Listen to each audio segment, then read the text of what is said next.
dan melanjutkan materi kita yaitu tentang hari akhir. Nah, sebelum lanjut ke materi, kita masuk materi.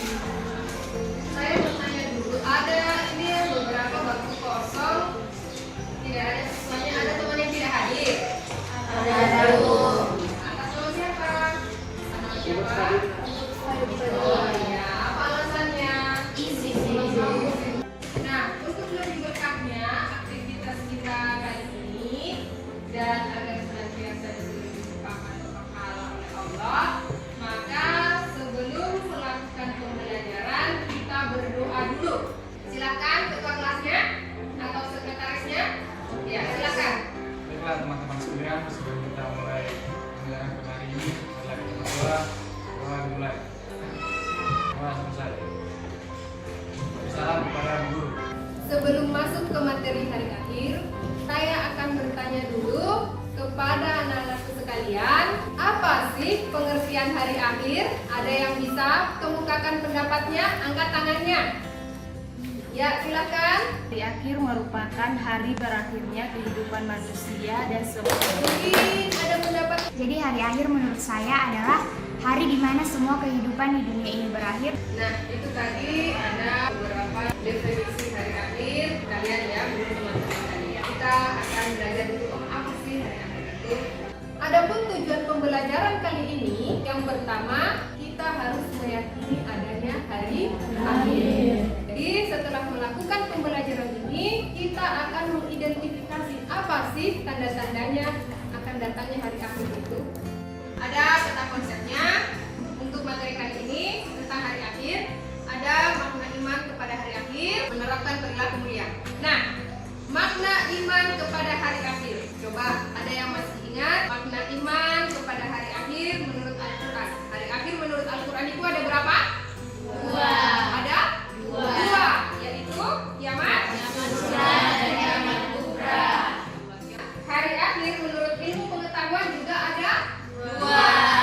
Sebelum ke slide selanjutnya, siapa yang bisa mengemukakan pendapatnya atau menyampaikan apa sih pengertian kiamat sugra? Menurut saya kiamat sugra itu adalah kiamat kecil. Contohnya seperti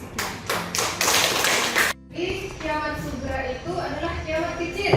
Musibah itu selanjutnya kiamat kubra. Silakan siapa yang bisa mengemukakan pendapatnya? Menurut saya, kiamat kubra adalah kiamat besar, merupakan suatu peristiwa berakhirnya di. Jadi kiamat kubra itu adalah kiamat besar. Jadi siapa yang masih ingat kiamat kubra itu ciri-cirinya ditandai dengan apa? jadi tanda-tanda datangnya kiamat kubra itu seperti ditiupnya trompet sangkakala, dan lain sebagainya. Menambahkan ciri-ciri kiamat kubra yaitu banyaknya manusia yang melakukan. Jadi kiamat kubra itu adalah kiamat yang besar. Kiamat itu selain dijelaskan dalam Al-Quran, tapi ternyata ilmu pengetahuan juga menjelaskan tentang adanya Kiamat. Itu benar-benar ada. Firman Allah dalam Quran surah Al-Imran ayat 183. Siapa yang bisa membacakan ayatnya? Silakan. A'udzu billahi minasy syaithanir rajim. Bismillahirrahmanirrahim. Kullu nafsin za'iqatul maut wa innama tawaffawna ajrukum yawmal qiyamah faman zahziha 'anil nari wa 'udkhilal jannata faqad faza wa mal hayatud dunya illa mata'ul ghurur. Shadaqallahul azim. Quran surat Al-Imran ayat 185. Ya, itu tadi ya ayatnya yang menjelaskan tentang kiamat sugra. Adapun peristiwa setelah kematian tiba, ada peristiwa namanya fitnah kubur. Fitnah kubur itu adalah ketika kita ditanya apa yang engkau lakukan di dunia, bukan mulut yang berkata, tapi organ tubuh kita yang mengatakan. Nah, selanjutnya hari akhir menurut ilmu pengetahuan. Coba siapa yang bacakan? Jadi hari kiamat menurut ilmu pengetahuan yang pertama yaitu menurut geologi. Nah, itu tadi hari akhir menurut ilmu geologi. Jadi zat panas bercampur lava. Ketika jelang datangnya hari akhir, maka waktu akan semakin cepat. Selanjutnya, menurut teori fisika, ketika energi matahari terus berkurang dan akan habis, maka semua kehidupan yang ada di bumi itu musnah, binasa. Selanjutnya, periode hari akhir ada 5. Tuh, coba dibacakan satu orang. Ada 5, yang pertama itu Yaumul Ba'ats. Periode hari akhir yaitu Yaumul Ba'ats. Jadi Yaumul Ba'ats itu hari kebangkitan. Yaumul Hasyr adalah hari berkumpulnya manusia di padang mahsyar.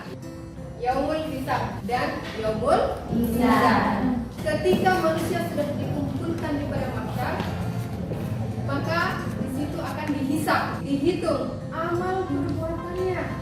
Yaumul Mizan, mizan itu adalah timbangan. Iya, timbangan. Apa yang ditimbang? Amal perbuatan kita di dunia. Nah, selanjutnya Asyirat. Asyirat itu adalah jembatan. Iya, jembatan yang menghubungkan. Selanjutnya Yaumul Jaza. Yaumul adalah hari ketika dia mendapatkan balasan dari perbuatannya. Nah, hakikat beriman kepada hari akhir ada dalam surah Al-Baqarah ayat 4. Siapa yang membacakan? Ya, silakan. Auzubillahiminasyaitonirrajim. Bismillahirrahmanirrahim. Wallazina yu'minuna bima unzila ilaika wa ma unzila min qablik wa bil akhirati hum yuqinun. Shadaqallahul azim. Nah, hakikat beriman kepada hari akhir. Beriman kepada hari akhir merupakan rukun iman yang ke-5. Ya, yang ke-5. Jadi, hikmahnya ketika kita beriman kepada hari akhir, maka akan muncul dalam diri kita menerapkan perilaku mulia. Perilaku mulia itu sebagai wujud dalam keimanan kita terhadap hari akhir. Terima kasih. Nah, itu tadi pemaparan materi tentang iman kepada hari akhir. Nah, sekarang tadi sudah bagi LKPD-nya. Sekarang kalian kerjakan, kalian selesaikan soal yang ada di LKPD itu. Silahkan selesaikan sekarang.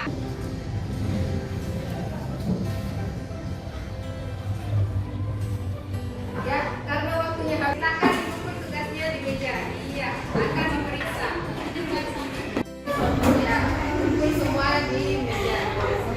Sebelum mengakhiri materi kali ini, ada kesimpulan yang didapat dari materi ini. Siapa yang mau membacakan kesimpulan dari materi kita kali ini? Saya, Bu. Oke, jadi kesimpulan dari pelajaran hari ini yaitu hari akhir adalah hari kiamat yang diawali dengan pemusnahan alam semesta. Tadi kesimpulan yang kita dapat untuk materi kali ini. Dan ada tugasnya, tugas di rumah, yaitu carilah 5 ayat Al-Quran yang ada kaitannya dengan hari akhir. Minggu depan dikumpul, dibacakan satu persatu di depan. Ya, sudah mengerti semua? Jadi untuk pertemuan kali ini cukup sekian. Semoga apa yang kita lakukan kali ini bernilai ibadah dan diberkahi oleh Allah Subhanahu wa taala. Kita akhiri pelajaran kali ini dengan membaca hamdalah. Alhamdulillahirabbil alamin. Assalamualaikum warahmatullahi wabarakatuh.